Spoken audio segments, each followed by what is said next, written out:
इन पुरानी परंपराओं को छोड़ देना है, क्योंकि हमारी माता बहनों तुम्हें कहां तक समझाएं। इस जमाना का भी बड़ा परिवर्तन हो गया कि आजकल की हमारी माताएं बहनें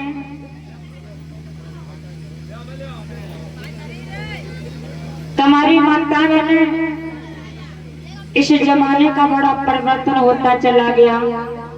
आजकल घर घर में लड़ाइयां बहुत चल रही हैं सास बहुओं की, क्योंकि हमारी माताएं बहनों आप लोगों से अगर माना जाए तो जिस घर में सास बहुओं में बड़ा प्रेम होता है उस घर की बात ही कुछ अलग होती है।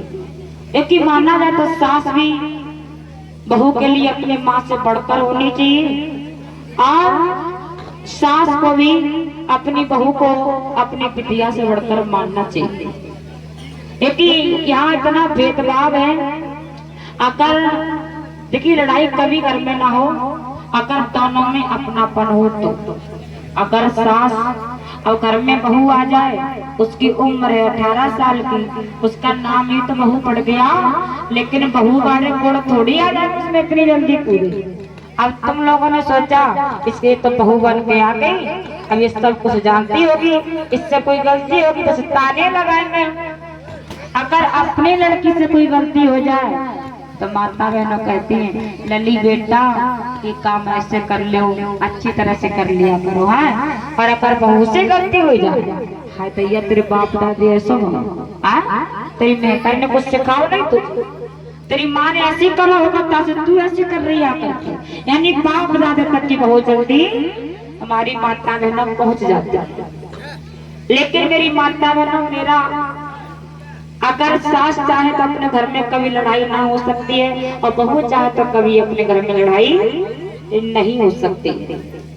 जमाने का बड़ा परिवर्तन होता चला गया, क्योंकि आजकल की भी ऐसी हमारी माता बहनों छोटी छोटी बातों पर अपने घर में लड़ाइयां मचाती रहती। लड़ाइयों से कुछ नहीं मिलता है, केवल बदनामी की सिवा। क्योंकि हमारी माता बहनों की एक और परंपरा है, जब हमारी बहनों की शादी होती है, बहनों की शादी तो रो करके जाती है अपने ससुराल को, है ना।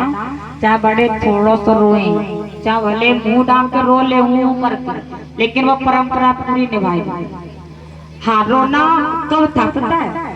जब यहाँ हमारी बहन बिटिया की पहले शादी होती थी तो वो क्यों रो के जाती थी?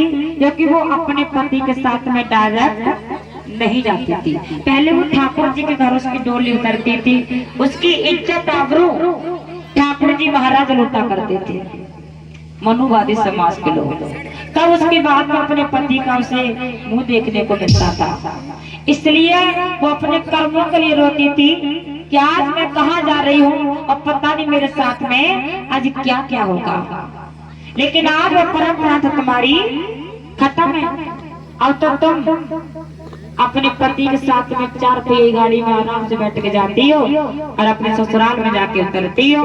तो अब तो रोना धोना बंद होना चाहिए, क्योंकि रोने से हाँ रोना ठीक है, अगर रोने से मम्मी पापा से रह जाओ तो ठीक है, पापा के पैरों से लिपट जाओ कि हम नहीं जाएंगे ससुराल, तो रोना ठीक है कि हाँ रोए, लेकिन रह तो माँ के भी गई तो रोने में आनंद है। और रोए भी और तब भी ससुराल जाना पड़ा तो फिर रोने से फायदा क्या? जब जाना है तो जाना है भैया, जाने में तुम्हें रोक नहीं सकता, जाना है तो जाना है।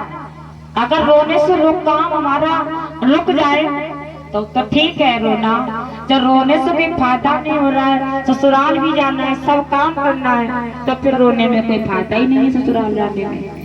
जब जाना है तो वो तो जाना ही है। लेकिन माता बहनों अब कोई लड़की रो के ना जाए तो माता बहनों की पंचायत जुड़ जाती है, कहती है देखो कोई की लड़की रोए के ना गई, वह बड़ी जल्दी होती शादी की, वो रोए को ना गई है।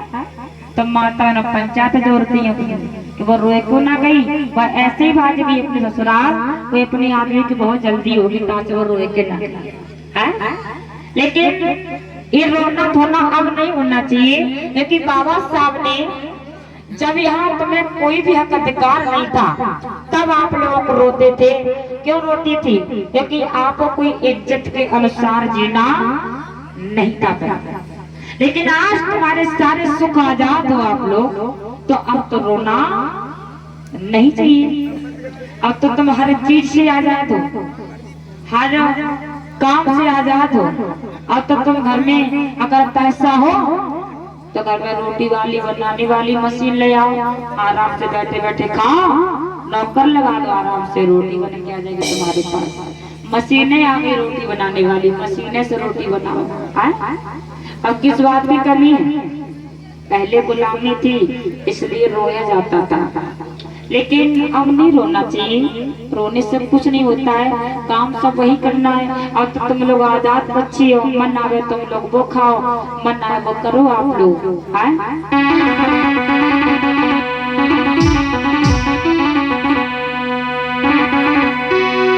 इसलिए मेरी माताएं बहनों, आप लोगों को पुरानी परंपरा को छोड़ करके बताया